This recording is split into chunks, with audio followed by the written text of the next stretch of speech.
Hajun sets down his glass. Not because he's finished. Because something is wrong. The wine was a Grenache, dry, familiar. The kind he orders when he wants to feel like a person who has his life together. He's had half a glass. Maybe less. But the candlelight is doing something it shouldn't. Bending at the edges, softening the sharp corners of the restaurant into something warm and imprecise. His hands feel like they belong to someone standing slightly behind him. This isn't the wine. The thought arrives quietly, clinically, like a notification he doesn't want to open. He looks at Taemin across the table. Taemin is smiling. Hajun had chosen sable and silk specifically for the lighting. That's the kind of person he is. Someone who researches a restaurant's ambience before confirming a reservation. Who arrives 7 minutes early. Who orders the doenjang jjigae with black truffle because it is the only fusion on the menu that doesn't feel like an apology. He is precise. He is careful. He is the kind of man who notices when candlelight bends wrong. He had agreed to this date because his best friend Park Soo-bin had said, "Hajun, you work, you eat alone, you sleep. You are 28 years old, and you are already haunting yourself." So here he is, haunting a restaurant instead. Kwon Tae-min had been everything the dating profile promised. Warm eyes, easy laugh, a jaw that looked architecturally considered. He'd asked Hajun about his work with what felt like genuine curiosity. He'd refilled the wine glass exactly once, with both hands, like someone raised with manners. Hajun had thought, maybe Soo-bin was right. He was not right, because now the room is tilting on a very slow axis and Taemin's smile has stopped reaching his eyes, and Hajun's body is sending signals that his mind is only just beginning to translate. 3 floors above the main dining room, in a surveillance suite that doesn't appear on any building schematic, Choi Sung-jae has not moved in 41 seconds. He is watching monitor 4. Table 9. Corner booth. Soft lighting. His lighting in his restaurant, the restaurant he built so that people like Hajun could sit somewhere beautiful and feel, for one evening, completely safe. His lieutenant, Nam Jae-seo, follows his gaze to the screen. Reads the stillness in Sung-jae's shoulders the way you read weather. Should I send security? Sung-jae doesn't answer. He is already reaching for his jacket. Before I tell you what happens next, subscribe to Starry-Eyed Lovers and tell me where you're watching from. Taemin reached across the table and covered Hajun's hand with his own. It was a beautiful gesture. Tender, even. The kind of thing you'd do if you were worried about someone you cared about. A slow, deliberate pressure, thumb moving in small circles over Hajun's knuckles. Anyone watching from another table would have seen a devoted date, noticing that something was wrong. Hajun noticed the thumb. Noticed the circles. His mind filed it carefully, the way it filed everything. The details sitting bright and sharp against the growing fog. He practiced that some quiet part of him thought. He practiced exactly how that should look. "Hey!" Taemin's voice dropped to something soft and private. "You okay?" You went pale all of a sudden. Hajun opened his mouth. What came out was, "I'm fine." Automatic. Trained. The response of a man who had spent a lifetime not wanting to be an inconvenience. "You don't look fine." Taemin was already signaling for the bill with his other hand. A discreet 2-finger lift, barely a gesture. Prearranged, Hajun realized distantly. The waiter was already moving. "I think the wine hit you harder than expected. Fresh air will help." The wine. Hajun looked at his glass. Still more than half full. He was certain of that. He was a precise person. He measured things. "I don't think it was the wine," he said. Taemin smiled at him. "You've been working too hard. You said so yourself, 3 commissions, no breaks. Your body is just telling you to slow down." He stood, buttoning his jacket with the calm efficiency of a man who had somewhere to be and knew exactly how to get there. "Come on. Let me take you outside." Hajun did not stand. His legs weren't cooperating fully, that was new. That had happened somewhere in the last 4 minutes, without his permission. He pressed his palm flat against the table. The linen was expensive. He focused on that. The thread count. The slight resistance under his fingers. "Stay here," he told himself. "Stay in your body." "Hajun." Taemin came around the table and crouched beside his chair. Eye level, voice gentle, expression arranged into something that would photograph as concern. "Let me help you up." "Okay. We're just going to get some air. I'd like some water first." A beat. Something moved through Taemin's eyes. Not anger, not exactly. More like a recalculation. The smile didn't waver. "Of course. But outside will be better, I promise. The bathroom downstairs has better lighting if you need a moment." "I said I'd like water." Hajun heard his own voice from a slight distance. Still level. Still precise. He was proud of that, in a dim, faraway way. "Please." Taemin studied him for exactly 2 seconds. Then he stood, smoothed his lapel, and signaled the waiter again. When the water arrived, Hajun lifted the glass with both hands, because one hand alone wasn't reliable anymore, and drank it slowly, methodically, buying time for a reason he couldn't fully articulate, except that some animal part of him understood that leaving through that door with Taemin was the wrong move. Better? Taemin asked.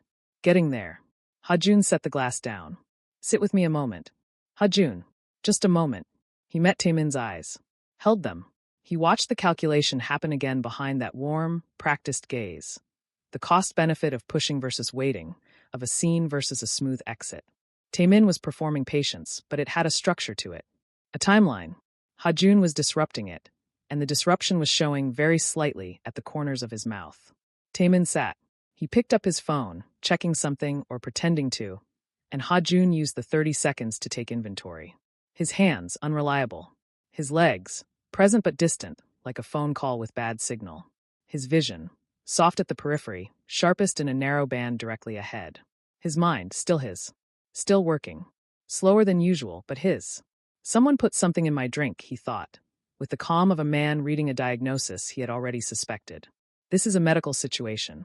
I need to not leave this building with this person. The problem was that he wasn't sure he could stand without help. The larger problem was that the only person offering help was the one who had done this to him. I need to use the restroom, Hajun said. Taemin looked up from his phone. I'll walk you. I can manage. I don't think you can. And there it was.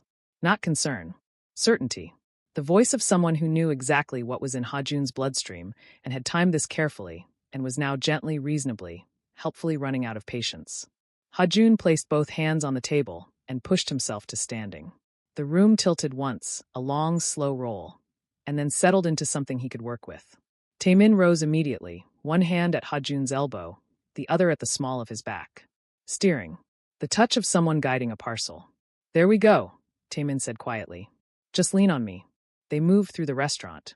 Hajun concentrated on the floor, dark herringbone tile, expensive and even, a floor he would have noted in his sketchbook on any other evening. He counted his steps. He felt the eyes of other diners slide over them, a couple leaving, one of them unwell, nothing unusual, nothing to see, and understood that this was the entire point, that they looked exactly like what Taemin needed them to look like. They were nearly at the entrance when Hajun's legs simply stopped. Not dramatically, not a collapse, just a refusal, a quiet mutiny below the knee. He gripped the back of a vacant chair. The wood was solid under his hand. Real. Hajun. Taemin's voice was still soft, but the warmth had thinned. We're almost outside. I need to sit down. Outside. I need to sit down now. He lowered himself into the vacant chair. His heart was beating strangely. Not fast, just irregular, skipping in a way that felt editorial, like it was trying to tell him something important. The restaurant continued around him. Soft jazz from somewhere. The smell of braised short rib and sesame and warm bread.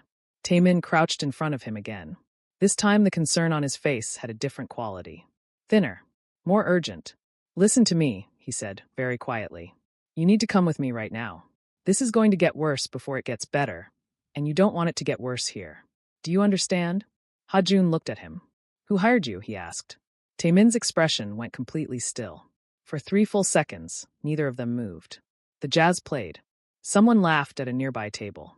The candle between them threw light upward, catching the sharp new blankness in Taemin's eyes. Then Taemin smiled, smaller now, private, the performance finally dropping, and leaned forward. That, he said softly, is a very unfortunate question. Hajun's grip tightened on the chair. His vision was narrowing at the edges, the restaurant folding gently inward. He held the center. He held on. He did not hear the elevator open behind them. He did not see the room go quiet in that particular way a room does when something with real authority enters it. But Taemin did. Hajun watched him look up. Watched the color leave his face in one clean, efficient motion, the way water drains. And then a voice said, from somewhere just behind Hajun's left shoulder, very calm, very quiet, like a door closing in an empty house. Move your hand. 43 minutes before Taemin reached for Hajun's elbow, Choi Sung-jae had been reviewing acquisition documents. The surveillance suite occupied the entire east side of Sable and Silk's 3rd floor, a long, climate-controlled room that didn't exist on the building's registered floor plan. 12 monitors. 1 desk. 2 chairs, though Sung-jae had never used the second one. The room smelled like cold air and expensive coffee, and the particular silence of a space that had been soundproofed with serious money. Nam Jiaseo stood at the far monitor, scrolling through the evening's reservation manifest. Table 12 confirmed for 11 o'clock. The Busan delegation. He paused. They want the private dining room. They always want the private dining room, Sung-jae said, without looking up. They're also asking whether the chef can accommodate a no-garlic restriction for the senior delegate. Tell the chef. I already told the chef. The chef wanted to know if you'd be joining. I won't. Jiaseo made a note. The room returned to its expensive silence. Sung-jae signed the bottom of the acquisition document and set it aside. He reached for his coffee. Cold. He drank it anyway, eyes moving on instinct to monitor 4.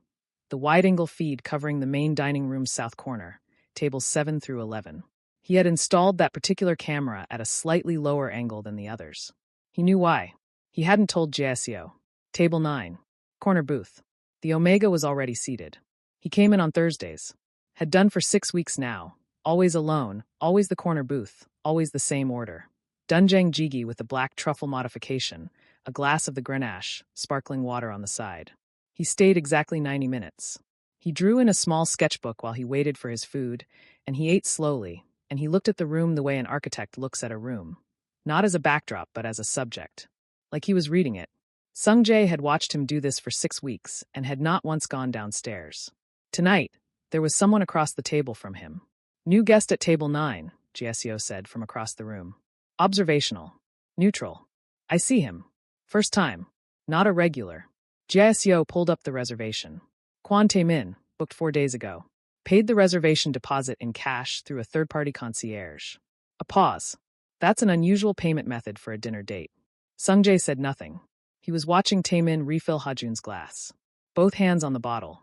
Mannered. Correct. His eyes on Ha-jun's face the entire time. Warm, attentive, performing interest with the disciplined consistency of someone who had trained for it. He's good, Sung-jae thought. Whatever he is, he's good at it. Run him, he said. Jiaseo was already typing. Running. On monitor 4, Ha-jun laughed at something Tae-min said.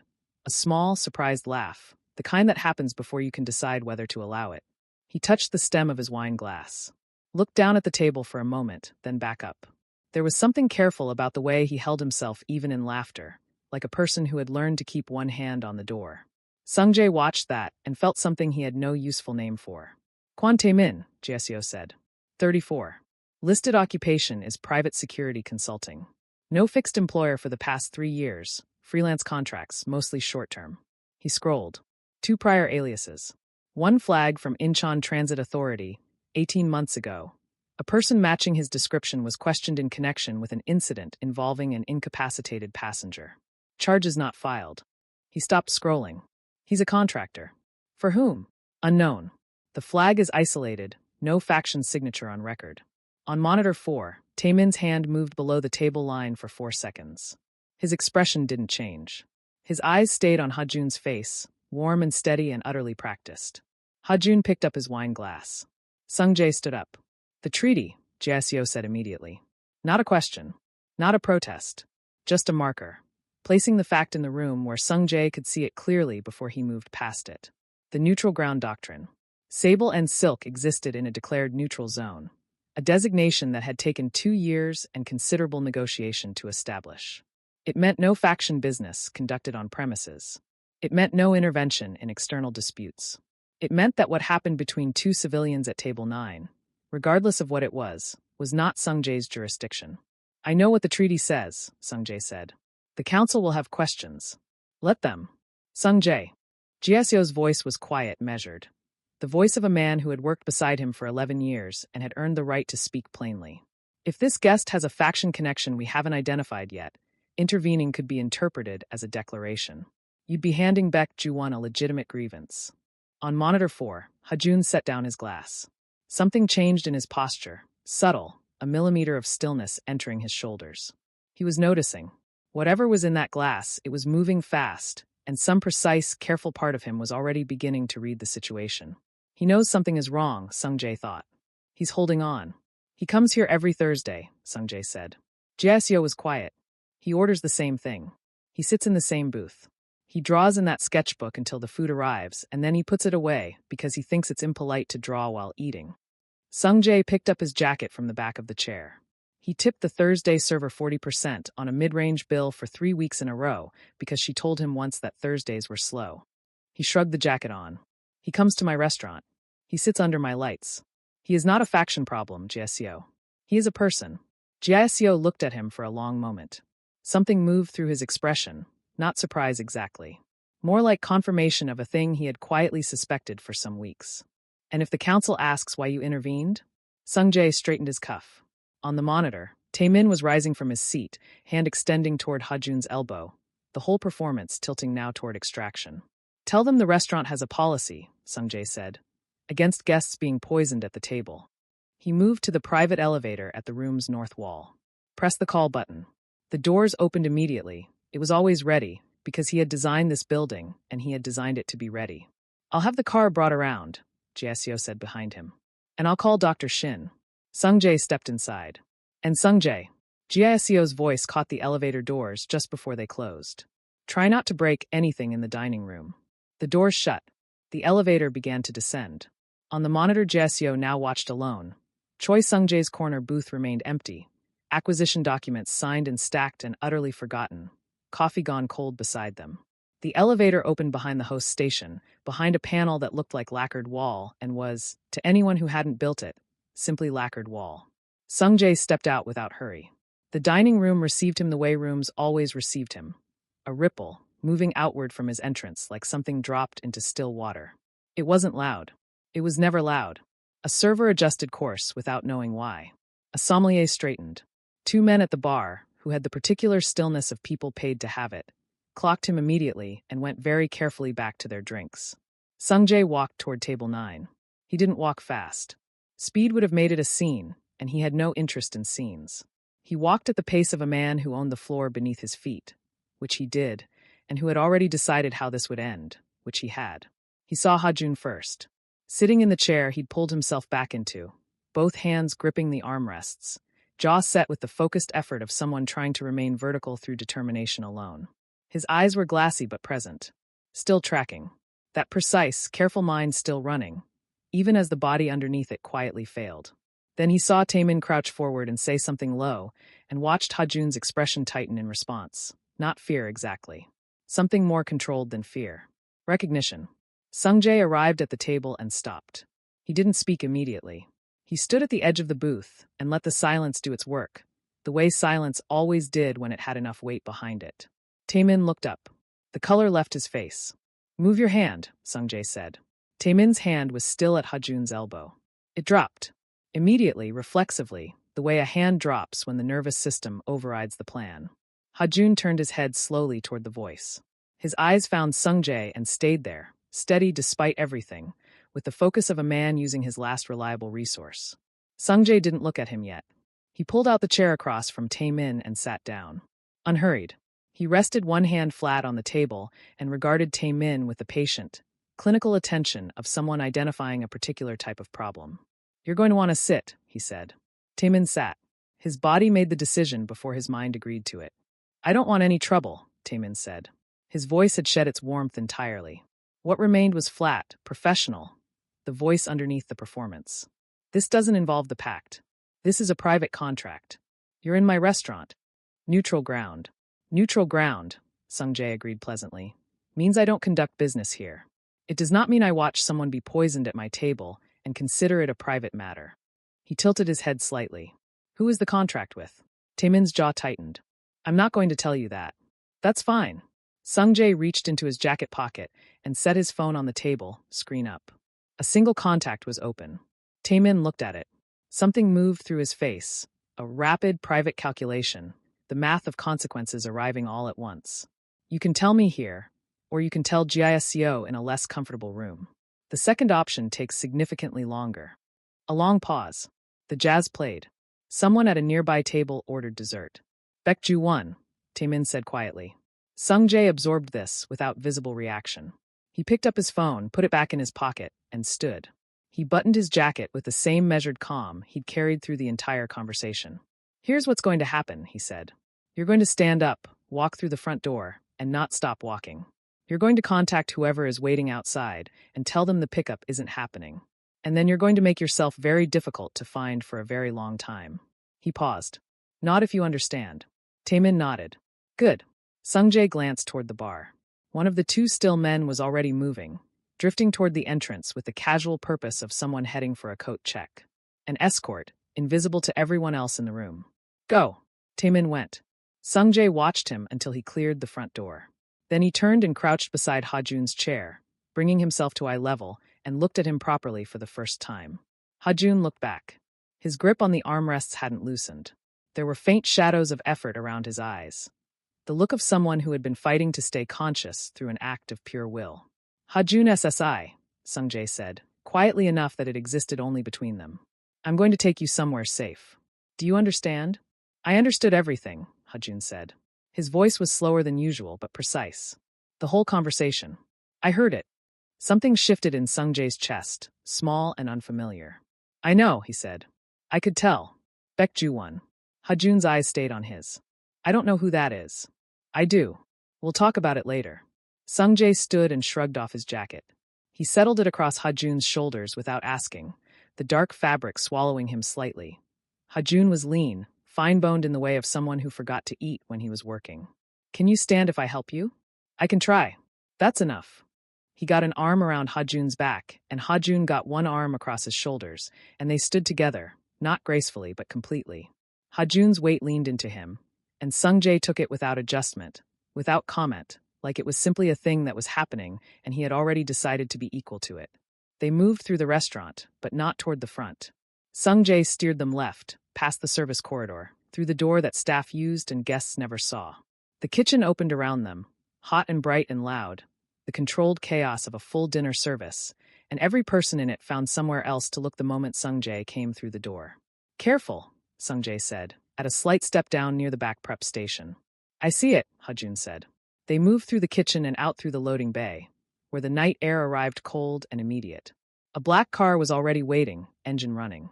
Giseo stood beside the rear door, holding it open, expression carrying the specific neutrality of a man who had many questions and had decided all of them could wait. Sungjae helped Ha-jun into the back seat. Ha-jun sank into the leather and exhaled.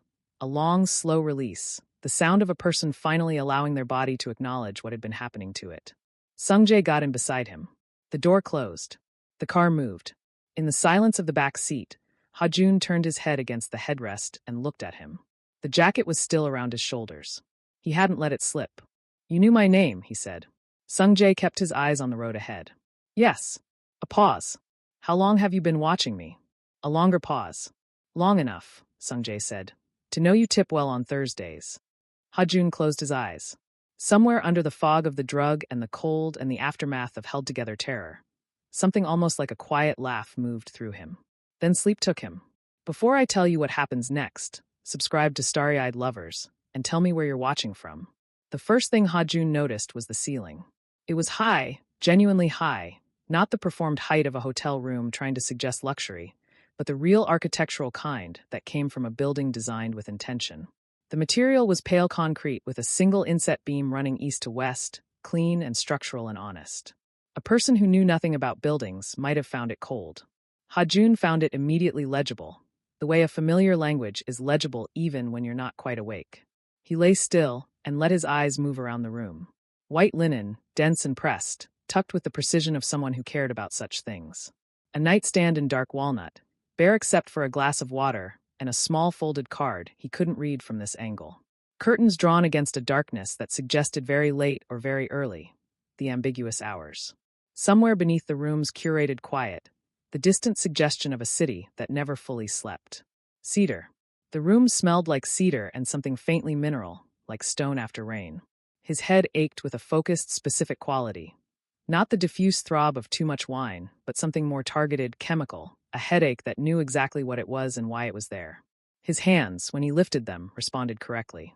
That was something. He was wearing clothes that weren't his. A gray cotton shirt, well worn, too wide in the shoulders. Soft trousers. Someone had changed him into these, and he had no memory of it, and that should have frightened him more than it did. He filed it carefully, another detail to process when he had more resources. You're awake. A voice from his left, unhurried, clinically warm. Ha-jun turned his head. A man in his 50s sat in a chair beside the bed, slight build, silver-streaked hair, the kind of steady hands that announced their profession before the rest of him did. He was closing a blood pressure cuff and setting it aside with practiced efficiency. "I'm Dr. Shin," he said. "How is your vision?" "Clear." Ha-jun tested the word. It was accurate. Better than before. "Good. The compound has largely metabolized. You were given flunitrazepam, a fast-acting variant, higher concentration than the standard formulation. Whoever prepared it knew what they were doing." He said this with the neutral precision of a man reporting weather, making no editorial of it. "Your vitals are normal. You'll have the headache for several more hours. The water on the stand has electrolytes dissolved in it. Drink all of it when you feel ready." "Thank you," Ha-jun said. Dr. Shin nodded, snapped his bag shut and stood. He moved toward the door with the quiet efficiency of someone operating on professional terms only, crossing no line he hadn't been contracted to cross. Ha-jun pushed himself upright against the headboard. The room adjusted around the movement. One slow tilt, then settled. He looked toward the window. Sung-jae was standing there. He had his back to the room, both hands clasped behind him, looking out at a skyline that Ha-jun's architectural instincts immediately placed somewhere in central Seoul. The particular arrangement of light and elevation only Gangnam produced at this hour. He was still in his dress shirt from the restaurant, jacket gone, sleeves rolled to the forearm. He hadn't moved when Ha-jun spoke. He didn't move now. Dr. Shin passed him on the way out and exchanged a look that carried an entire conversation in a single second. Then the door closed, and they were alone. Ha-jun looked at the back of Sung-jae's head. At the set of his shoulders, still but not relaxed. The stillness of someone standing in a position they chose because they were thinking and didn't want the thinking interrupted. "You can turn around," Ha-jun said. Sung-jae turned around. In the restaurant, in the low amber light, Ha-jun had registered an impression, authority, height, the particular gravity of someone who had never needed to raise their voice. In the clean light of this room, he had more information. Sharp jaw, darker eyes than he'd expected, a face that was not handsome in the easy way Taemin had been handsome, but structured. Deliberate. The kind of face that had been somewhere and returned from it. He looked at Ha-jun the way he'd looked at him in the restaurant. Direct, without performance, measuring something that wasn't size or threat. "You're safe," he said. Ha-jun considered the words. Not the content, he believed them, which was its own strange data point, but the delivery. No preamble. No explanation. No apology for the circumstances that had made the reassurance necessary. Just the fact stated plainly, offered and left standing. "I know," Ha-jun said. "I think I knew in the car." He reached for the water glass. Drank half of it, methodically, as instructed. Set it down. "That's what's strange. I woke up in an unfamiliar room in someone else's clothes, and my first thought was, I'm fine. I should be more alarmed by that. You have good instincts. I have terrible instincts. I went on a date with a professional kidnapper." Sung-jae moved from the window, crossing the room and stopping at a reasonable distance. Not close, not removed. He stood with his hands in his pockets and looked at Ha-jun with an expression that might, in a more yielding face, have been something like concern. "He was very convincing," Sung-jae said. "He's done this before." "How many times?" "We're finding out." Ha-jun nodded slowly, tucking that into the growing file of things to process later. He looked around the room again, the ceiling, the walnut nightstand, the curtains. The considered, unhurried quality of everything in it. "This is your home," he said. "Not a question. The upper floors." "Yes. And sable and silk is yours." "Yes. You've seen me there before tonight." He looked at Sung-jae directly. "Not just tonight." A pause. Sung-jae didn't look away. "Yes." Ha-jun absorbed that. Most people, presented with that admission, would have offered something to soften it. Context, justification, a deflection. Sung-jae offered nothing. He simply held the honesty of it and waited, with the patience of a man who had learned that explaining himself too quickly was its own kind of weakness. Ha-jun found, to his mild surprise, that he respected it. "The man from the restaurant," he said. "Taemin." He said a name before you sent him away. Baek-ju-won. He watched Sung-jae's face carefully. "You recognized it immediately. You didn't react, but I was watching your hands." A pause. Your left hand moved. Something shifted in Sung-jae's expression. Infinitesimal, a fraction of adjustment. He looked at Ha-jun the way a person looks at something they hadn't fully anticipated. "You were barely conscious," he said. "I told you. I heard everything." Ha-jun finished the water and set the glass back down on the walnut stand, precisely centered. "I'm an architectural illustrator. I notice things that don't add up." I notice when a wall is in the wrong place. I notice when a hand moves. He looked at the folded card on the nightstand, picked it up. Dr. Shin's contact details, written in clean, unhurried script. He set it back down. I don't know who Baek Ju-won is. But you do. And whatever he wants with me, you also know that. Or you're close to knowing. Sung-jae was quiet for a long moment. Rest, he said. We'll talk in the morning. That's not a denial. No, Sung-jae said. It isn't. He moved toward the door. Ha-jun watched him go. The same unhurried, deliberate walk. The same quality of a man who had already decided the outcome of every room he entered. Sung-jae SSI. The name came out before Ha-jun had fully decided to say it. Sung-jae stopped at the door. Thank you, Ha-jun said, for coming downstairs. Sung-jae stood with his hand on the doorframe. Something moved in the set of his shoulders, not quite a response. More like the acknowledgement of one. Then he turned off the light and pulled the door quietly closed, and Ha-jun lay in the cedar-scented dark of a room that felt, improbably, like somewhere he could breathe. Ha-jun woke to light. Not the aggressive kind. Not the light of a room that had forgotten to consider the person sleeping in it. This light arrived through a narrow gap in the curtains, a single deliberate line crossing the pale concrete floor, stopping precisely short of the bed, as though it had been instructed to. Ha-jun lay and watched it for a moment, measuring the angle, placing the time somewhere between 7 and 8 in the morning. The headache had downgraded overnight. Still present, but distant now, a reminder rather than a fact. He found the bathroom through the first door on the left. White stone, underfloor heating, a folded towel on the vanity edge with a sealed toothbrush set beside it. Prepared, not assumed. The difference between a guest room and a holding room, and Ha-jun noticed it in the same way he noticed the ceiling last night. Someone had thought about his comfort and executed it without announcement. He dressed in yesterday's clothes, which had been cleaned and folded on the chair near the door, and followed the smell of coffee. The penthouse opened into a main living space that made him stop in the hallway for 3 full seconds. It was serious architecture. Clean structural lines, double-height windows running the full length of the northern wall, a kitchen that was recessed and considered rather than displayed. The furniture was sparse, a long sofa in charcoal linen, a low table in the same dark walnut as the nightstand, 2 chairs positioned near the window as if conversation were a thing that happened there occasionally and without ceremony. No decoration for its own sake. Every object present because it had earned the right to be there. Ha-jun looked at it the way he looked at all considered spaces, with something close to recognition. Sung-jae was in the kitchen. He had his back to the room, pressing the filter on a pour-over setup with the focused, economical attention of someone for whom making coffee was not a performance but a practice. He was in a different shirt today, dark navy, clean, sleeves already rolled. He didn't turn around, but something in the set of his shoulders said he'd heard Ha-jun enter. Sit, he said. Or stand.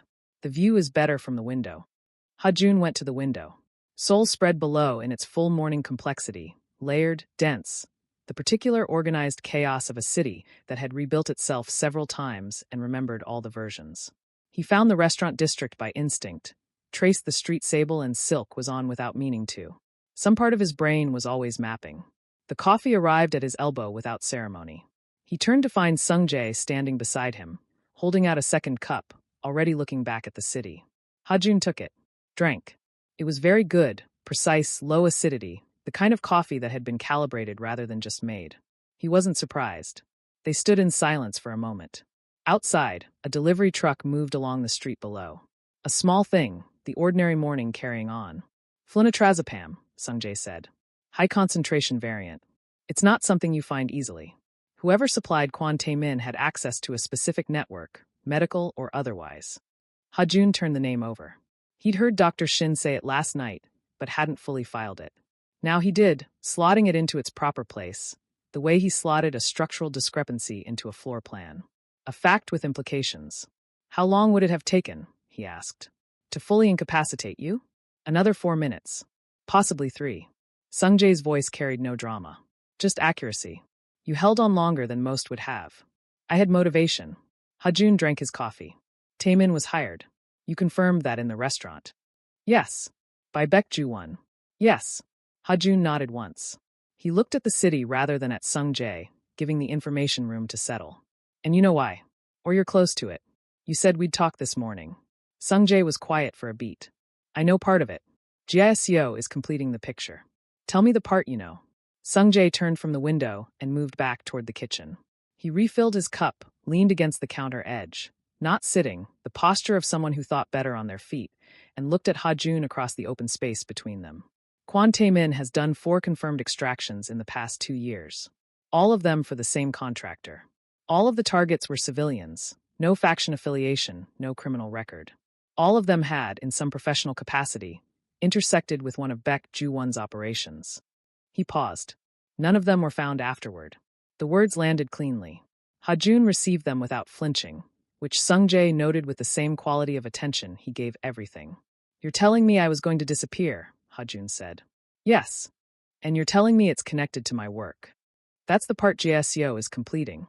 Sung-jae held his gaze. "I need your commission records from the past 18 months. Specifically any work you did for a property group or development company. Anything where the client was indirect. A shell, a representative, a third party." Ha-Jun was quiet for a moment.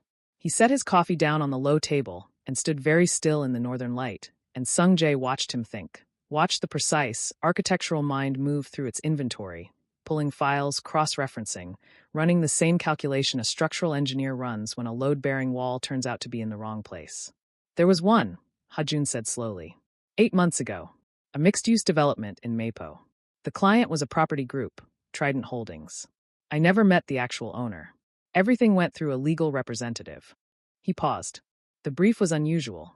They wanted extremely detailed interior documentation. Every room, every partition, every service corridor. Most clients want the aesthetic record. They wanted the structural one. "Did anything about the building seem irregular to you?" The pause this time was longer. Ha-Jun picked up his coffee again, and Sung-jae recognized the gesture for what it was. Not avoidance, but the habit of a precise person buying a single moment before committing to a statement. "There was a room," Ha-Jun said carefully, "that I documented in my personal archive that wasn't in the submitted plans." He looked at Sung-jae directly. "At the time, I assumed it was an administrative error on my end. A misfiled reference scan." He stopped. "It wasn't an error, was it?" Sung-jae said nothing, which was itself an answer. Ha-Jun set his cup down again with the same deliberate precision he did everything. He looked at the floor for a moment, the polished concrete, honest and structural, the same language as the ceiling in the bedroom. Then he looked up. "Here's what I don't understand," he said. "I submitted the plans 8 months ago. If I was a liability then, why wait until now? What changed?" The question arrived in the room and stayed there. Sung-jae looked at him, and Ha-Jun watched the same infinitesimal shift he'd seen last night cross the alpha's face. Not surprise. Something more considered than surprise. The expression of a man recalibrating, finding that the thing in front of him required a slightly different kind of attention than he'd prepared for. "That," Sung-jae said quietly, "is exactly the right question. Do you have the answer? Jae-seo will be here in an hour." Ha-Jun nodded slowly. He retrieved his coffee, turned back to the window, and looked at the city with the focused stillness of a man preparing to find a room that shouldn't exist inside his own memory. Sung-jae watched him and said nothing. Outside, Seoul continued its mourning, indifferent and intricate, carrying its secrets the way cities always did. In the walls, in the spaces between things, in the rooms that didn't appear on any submitted plan. Nam Jae-seo arrived at 9:43 with a black folder, 2 staff from the building's lower office, and the quiet, load-bearing efficiency of a man who had spent the night working and didn't need anyone to acknowledge it. He set the folder on the low walnut table without preamble, dismissed the staff with a look, and accepted the coffee Sung-jae held out to him with the brief, functional gratitude of someone for whom small courtesies registered but didn't slow things down. Ha-Jun was already seated on the charcoal sofa, both hands around his second cup, watching Jae-seo the way he'd been watching everything since he woke up, quietly, completely missing nothing. Jae-seo looked at him. "How are you feeling?" "Functional," Ha-Jun said. Jae-seo accepted this and opened the folder. "I'll go through this in order. Stop me if something is inaccurate or if you need context." He looked at Ha-Jun directly. "This is your professional record for the past 2 years. I want you to understand that the information was gathered to help you, not to be held over you." "I understand," Ha-Jun said. Sung-jae stood at the kitchen counter with his coffee, slightly removed from the table. Present but not presiding, giving the conversation its own space. Jae-seo began. The first pages were straightforward. Ha-Jun's commission history laid out in clean chronological order. Residential interiors, 2 commercial gallery spaces, a boutique hotel lobby in Itaewon that Ha-Jun remembered fondly for its structural complexity. Standard work. Documented clients, clean payment trails. Nothing that required explanation. Ha-Jun scanned each page without comment, confirming with small nods that the record was accurate. Then Giseo turned to a tabbed section near the middle of the folder and slid it across the table. Trident Property Holdings, he said. Registered in the Cayman Islands. Operational address listed as a legal services firm in Uedo. The firm is a known intermediary. It has appeared in the commission trails of 4 other contractors over the past 3 years, all of them working on properties in the Meipo and Yeongdongpo districts. He paused. Every property connected to Trident has subsequently been identified as an operational site for Baek Ju-won's logistics network. Ha-Jun looked at the page. The Trident Holdings letterhead, his own project reference number printed neatly below it. His handwriting in the margin, a note to himself about ceiling clearance on the 3rd floor. He remembered writing it. He remembered thinking it was a straightforward commission. The mixed-use development in Meipo, Giseo continued, turning to the next tab.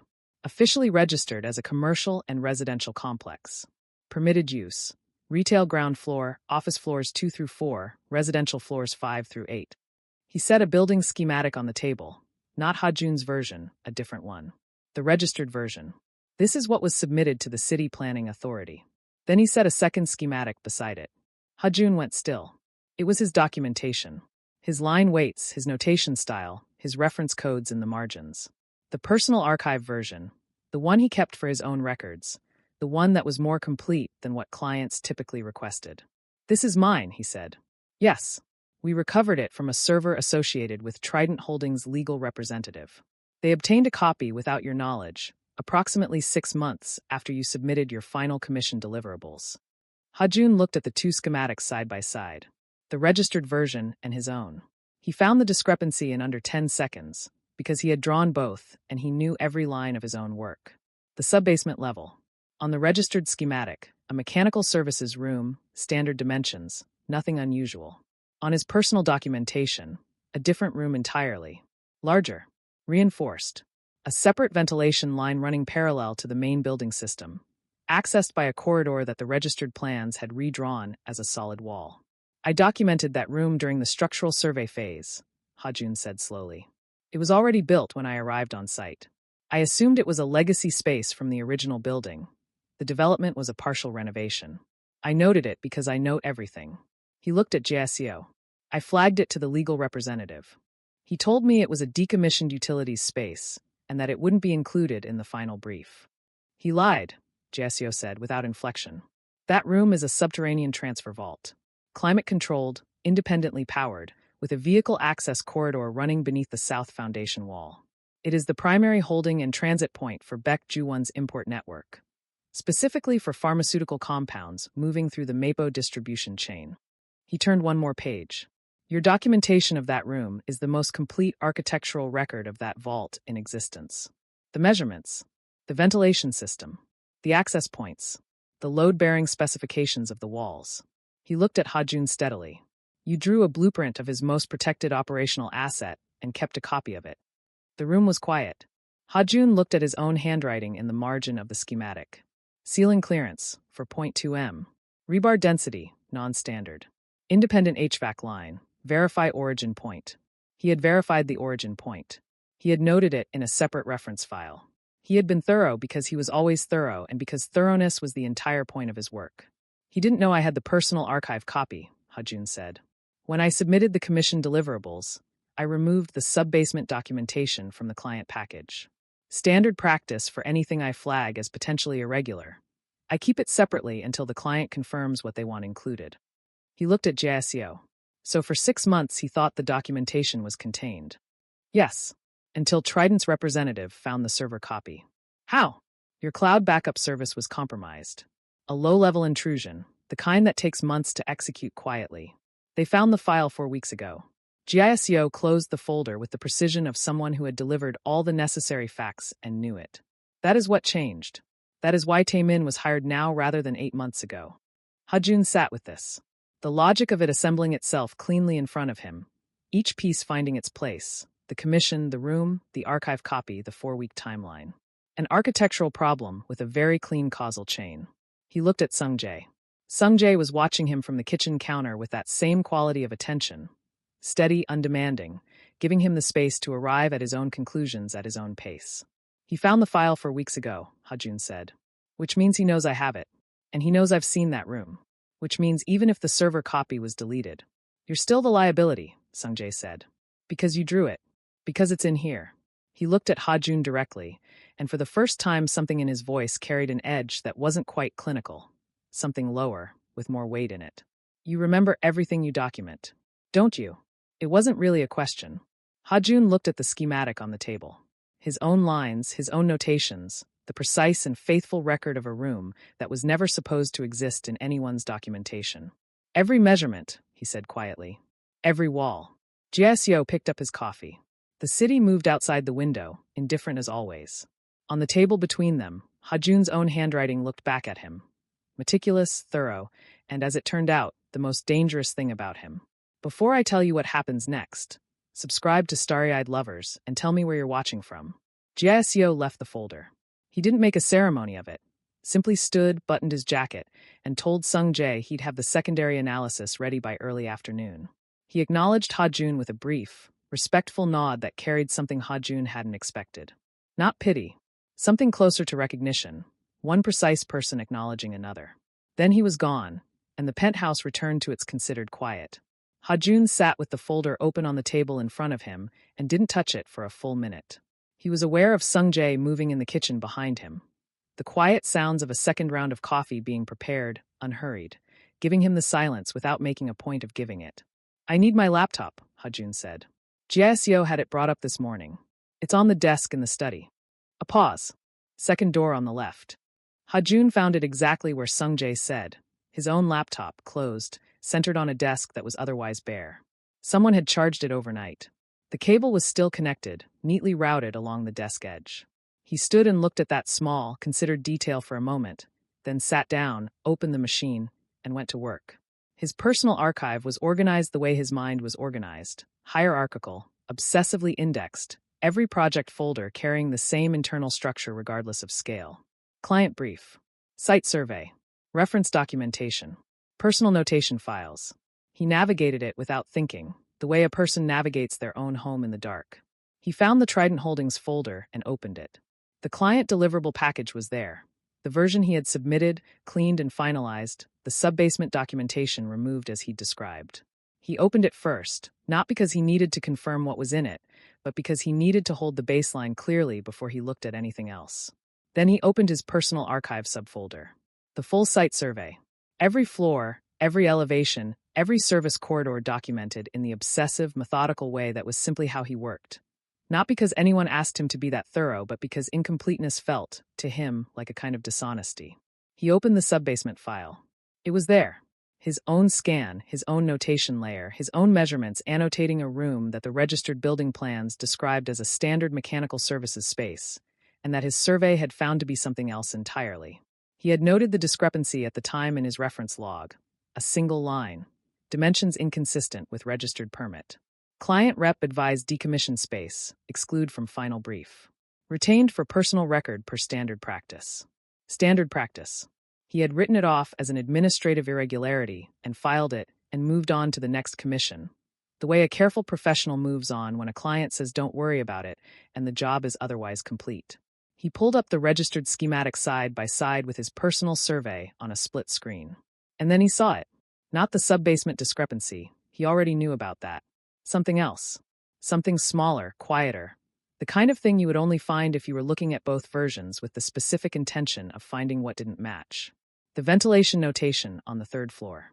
In his personal archive, he had documented the HVAC configuration on the third floor with a reference cross-link to the sub-basement. Noting that the independent ventilation line he'd found below appeared to route upward through a service shaft on the building's south wall, exiting through a third-floor mechanical room that the client brief had described as inactive storage. In the client deliverable, the version he had submitted and signed off on, that cross-link notation was gone. Not removed by him. He was certain of that with the totality of a person who knew their own work the way musicians knew their own handwriting. He had not removed it. The notation style was slightly wrong. The same typeface, the same formatting, but the reference code used a dash where he always used a dot. A single character. The kind of thing you would never see unless you had written the original yourself, and your hands remembered the difference. Someone had accessed his submitted documentation after delivery and modified it. Hajun sat back in the chair. He understood, with the cold clarity of a structural calculation resolving itself, what this meant. His submission hadn't just been used, it had been edited. Someone inside Trident Holdings, or working for them, had gone into the delivered package and removed the one notation that created a documentary connection between the third floor and the subbasement vault. They had cleaned the evidence trail. Carefully, almost perfectly. Almost. Sungjae SSI. Sungjae appeared in the doorway within a few seconds, not rushing, but present, as though he'd been nearby without making it obvious. Come and look at this, Hajun said. Sungjae crossed the room and stood beside the desk, looking at the split screen. Hajun walked him through it, the two versions, the missing crosslink, the reference code with the wrong character. He was precise and brief, the way he was precise and brief when presenting to clients, stripping the explanation down to its structural elements. Sungjae looked at the screen for a long moment. You're certain the modification isn't yours? I use a dot. Always. It's not a style choice. It's a notation system I've used since university. Every reference code in every file I've ever produced uses a dot. Hajun pointed to the screen. That's a dash. Someone edited my submitted file and didn't know about the dot. When could they have accessed it? After delivery. I submitted via encrypted transfer to the legal representative's designated server. After that, the file was theirs. He paused, which means they edited it, and then 6 months later they found my personal archive copy and realized the original notation was still there. The version they couldn't reach and couldn't clean. He looked at Sungjae. The crosslink notation in my archive connects the ventilation shaft directly to the vault. It's not just a record of the room's dimensions. It's a map of how the vault breathes, the intake points, the exhaust routing, the service access intervals. He stopped. Sungjae was looking at him with an expression Hajun was beginning to learn. That particular quality of stillness that meant he was processing something and had decided not to speak until he'd finished. That notation, Sungjae said carefully. In the wrong hands, or the right ones, that's an entry blueprint. Yes, Hajun said. If you wanted to access that vault without triggering the independent ventilation alarm, that crosslink tells you exactly how. He sat back. I didn't know I'd documented that. I documented it because it was there, and I document what's there. I didn't know what the room was. I know, but I've been carrying it for 8 months. He looked at the screen, his own notation, his own dot, the small faithful mark of a thorough person who noticed things and wrote them down. Every measurement, every wall. He repeated his own words from earlier, quietly, but they meant something different now. I've been carrying a key to his vault, and I didn't know it existed. The room held that for a moment. Then Sungjae straightened and pulled out his phone. I need to call JSO. Tell him about the ventilation crosslink, Hajun said.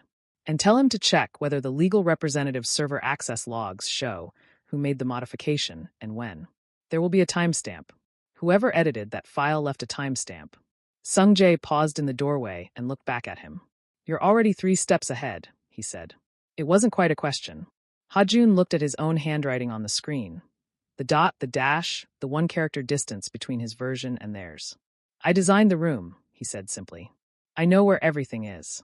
Giasio returned at 2 in the afternoon with a second folder, thinner than the first, and the particular quality of composure that meant the contents required it. Hajun had spent the intervening hours at the study desk, working through his archive with the focused, methodical attention of someone who had decided that understanding his own situation completely was the only form of control available to him. He had cross-referenced every Trident-adjacent notation in his files, built a separate document cataloging every discrepancy between his personal records and the submitted deliverables, and identified 2 additional modifications he hadn't caught in the first pass, both minor, both consistent with the same editorial hand, both carrying the dash instead of his dot. He brought the document to the table when Giasio arrived. Giasio looked at it, looked at Hajun, and set it beside his own folder without comment. The acknowledgement of one thorough person receiving the work of another. Sungjae took his usual position, standing slightly removed, coffee in hand.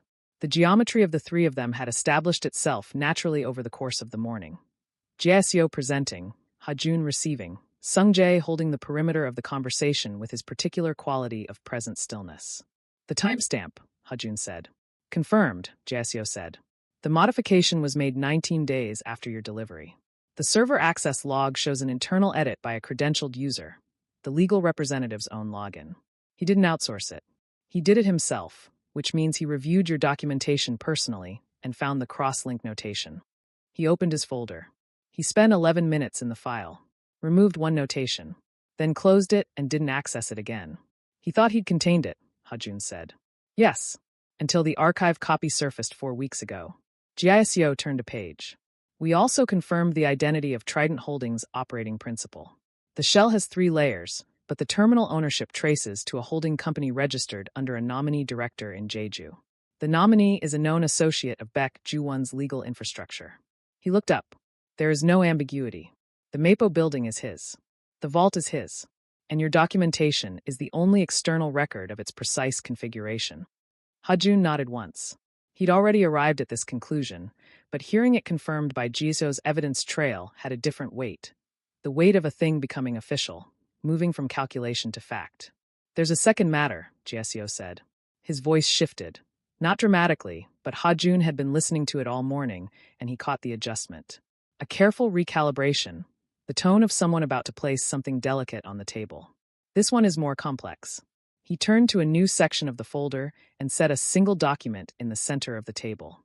It was formatted differently from the rest, cleaner, more formal, the typography of an official instrument rather than an investigative report.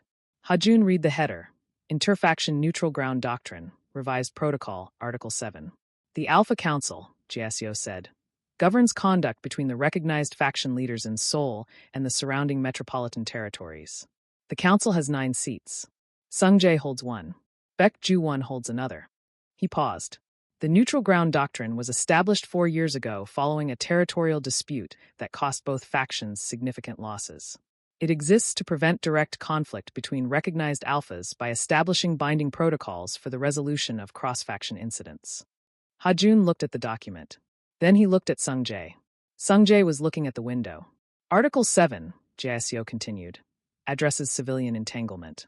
Specifically, if a civilian becomes materially involved in a dispute between 2 faction territories and one faction leader takes protective custody of that civilian, the opposing faction leader has the right to petition the council for the civilian's transfer. He let that sit for a moment. The petition requires a majority council vote. If the vote passes, the faction leader holding the civilian is bound by the doctrine to release them to neutral council custody, after which the petitioning faction leader may make a claim. The room was very quiet. Neutral council custody, Ha-jun said carefully. What does that mean in practice? Jiao's pause was brief but present.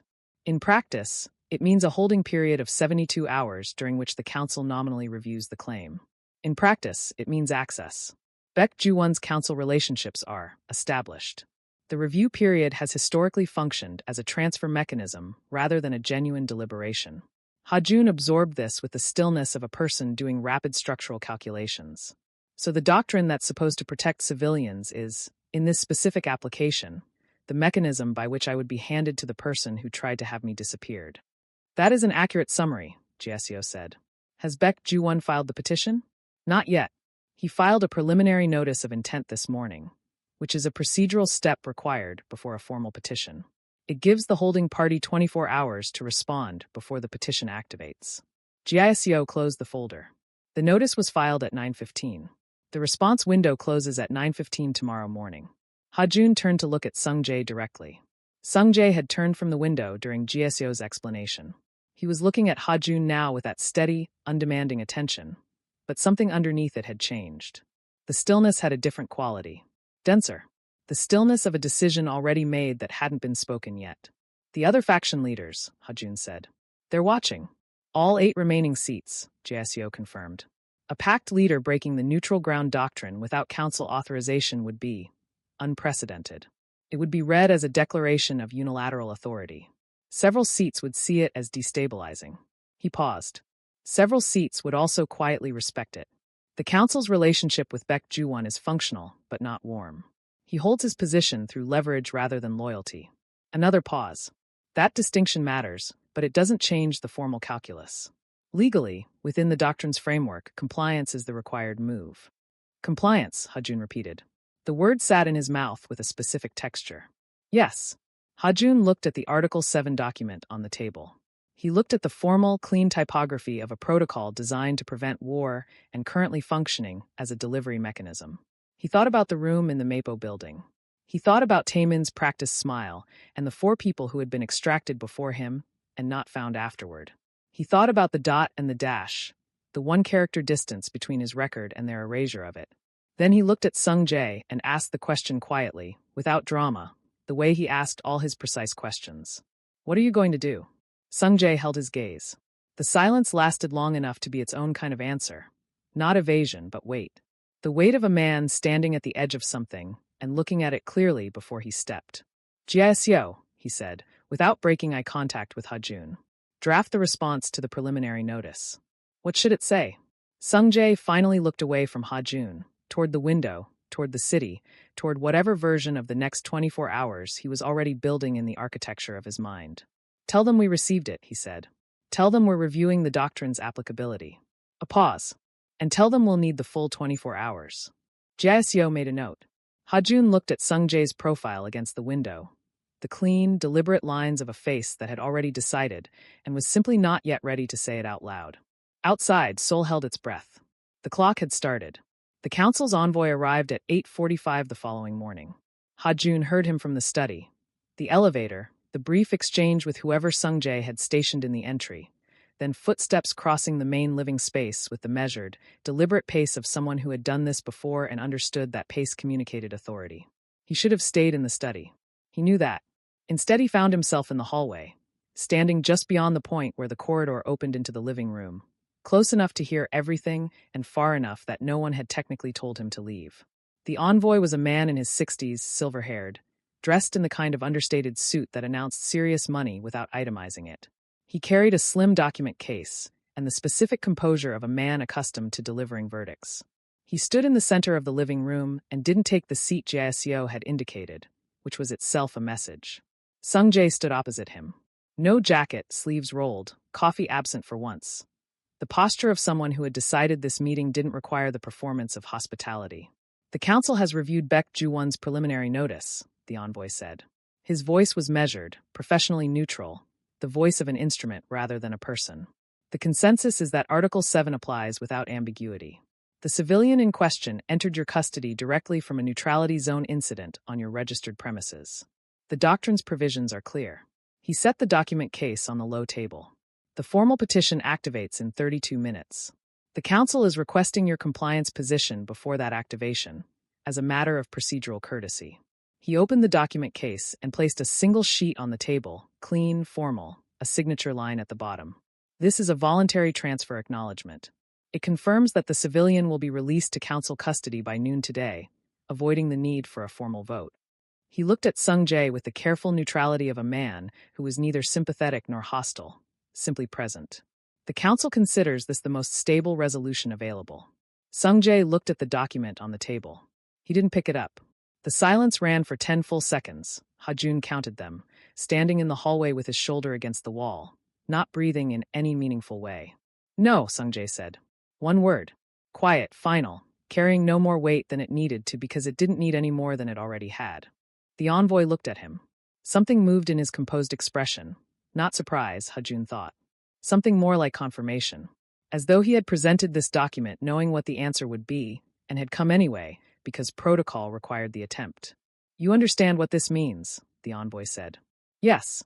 The petition will activate. The vote will proceed. If the majority holds." "Let it hold," Sung Jae said. "My position won't change." A pause. The envoy looked at Jiaeseo, who returned the look with the pleasant, impenetrable expression of a man who had nothing to add. Then the envoy picked up the unsigned document, returned it to his case, and closed it with a soft, definitive click. "The council will note your position," he said. "Note it clearly," Sung Jae said. The envoy left. The elevator opened and closed. The penthouse returned to its quiet, and in that quiet Ha-jun became aware that he had been holding tension in his hands. Both of them pressed flat against the hallway wall behind him, the plaster cool and real under his palms. He stayed there for a moment. Then he walked to the kitchen. He found the electric kettle on the second shelf he checked, the tea in a drawer beside the stove. A small selection, organized by type, the chamomile at the front. He filled the kettle and switched it on and found 2 cups in the cabinet above the counter, setting them on the surface with the careful, deliberate movement of a person who needed to do something with their hands and had chosen something useful. He didn't think about the vote. He didn't think about Baek Ju-won or the vault or the document with the empty signature line. He thought about water temperature and steep time and whether chamomile required a strainer, which it did, and whether this kitchen had one, which it did, hanging on a small hook inside the cabinet door with the quiet, considered logic of a space designed by someone who thought about where things should be. He heard Sung-jae enter the kitchen behind him. He didn't turn around. He poured the water, just off the boil, correct, and set the strainer over the first cup and began. Sung-jae didn't speak. He came to stand beside the counter, not close enough to crowd the space, and Ha-jun was aware of him the way you were aware of a load-bearing wall. Structurally, completely, without needing to look directly at it to know it was there. The tea steeped. The kitchen held them both in its honest, functional quiet. Ha-jun set the second cup in front of the space where Sung-jae was standing. Sung-jae looked at it, then at Ha-jun's profile, then picked it up. Neither of them spoke. They didn't need to. Everything that mattered had already been said in a single word in the living room, and Ha-jun standing in this kitchen making tea instead of asking Jae-seo to call him a car was its own kind of answer to its own kind of question. Sung-jae's phone vibrated on the counter. He looked at it, set down his tea. His expression didn't change, but something in his stillness did. A density entering it, the particular quality of a man receiving information he had already prepared for. He turned the phone so Ha-jun could see the screen. A message.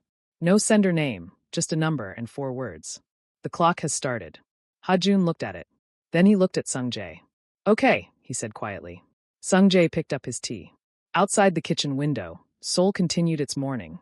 Indifferent, intricate, carrying its wars inside its walls the way it always had. The clock had started, and neither of them looked away.